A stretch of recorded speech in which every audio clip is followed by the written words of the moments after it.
And for this you can just use some silicone scar cream, or you can use whatever oil you have to hand. There we go. And we want the scar to be nicely healed, so roughly around 6 weeks for this. So just start by applying the oil. Have a pillow under the knees just to give some slack to the front of the tissue.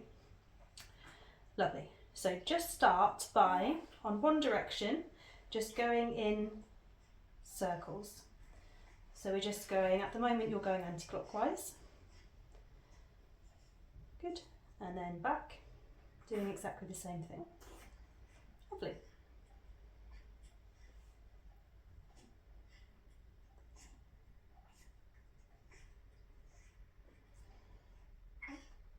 And again.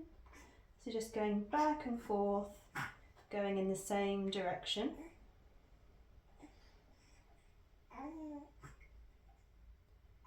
And then change direction, so go clockwise.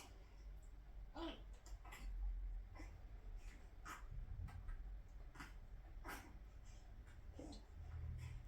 And once you're familiar with this and once it feels comfortable, you can use both hands to get all those fingers in and do that same movement. Yeah.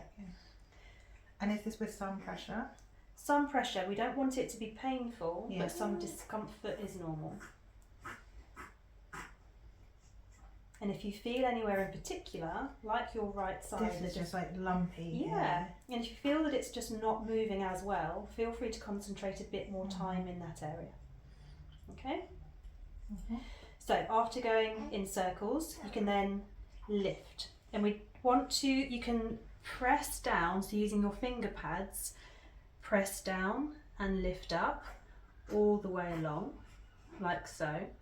So we're going above the scar, and then you can go on the scar,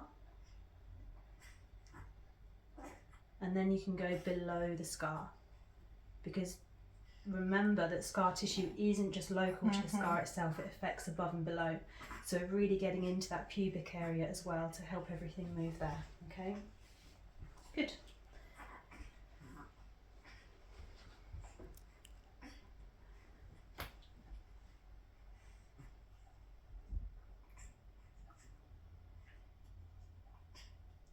Lovely.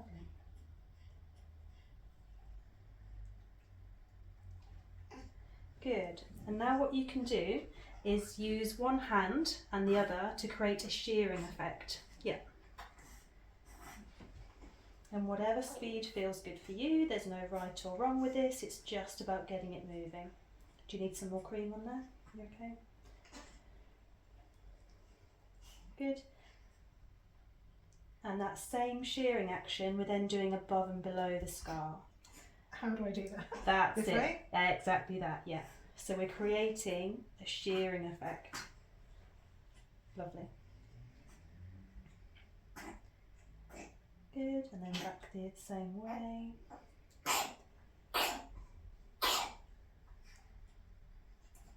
Lovely, good. And then anywhere that you have particularly more areas of restriction, just focus a bit more time on there, not just on the scar itself, but coming up the sides of the abdominal wall as well. So you can anchor the scar with one hand and press and drag with the other. Exactly, yeah, good.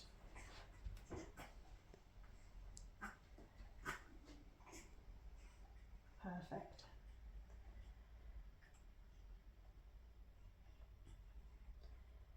Lovely. And it's important to remember as well that where this scar is through the middle, there's a very important attachment to the bladder. So the scar isn't just superficial, the scar goes down to the uterus, but it cuts through a ligament that connects the top of the bladder to the umbilicus. And so scar restriction can be quite common with bladder symptoms, and it can create symptoms such as urgency, such as difficulty fully emptying the bladder, but also scar tension and scar restriction can impact sexual pleasure as well. It can make intercourse painful or difficult. It can make it just feel tight and like things aren't quite right. So then just focus a bit of time through this central area, because then that's really working on those deeper connections between the scar, the bladder and the umbilicus. So just a little bit of time gently through here. And what this is also doing is stimulating collagen production for the connective tissue between the abdominal wall. So it's helping with things like diastasis recti. If there's a bit more of a gap there, it just helps to stimulate the collagen laydown. So it can be useful for that. And is this with all the exercises? So would we maybe spend a bit more time doing these ones here? Yeah, you can do. Or is it specifically with the... More specific with the side to side and the up and down. Yeah. Good. So all in all, once you're used to it, once you're familiar with it, it should just take a couple of minutes.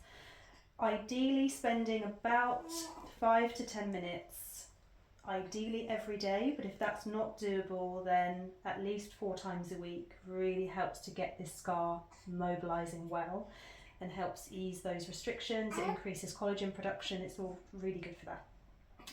But if all you can manage is a couple of minutes in the shower, just doing a little bit, a few of these movements with some shower gel, something is better than nothing. Okay? So this would be the gold standard, 5 to 10 minutes every day, but 2 minutes in the shower every day, no problem. Okay?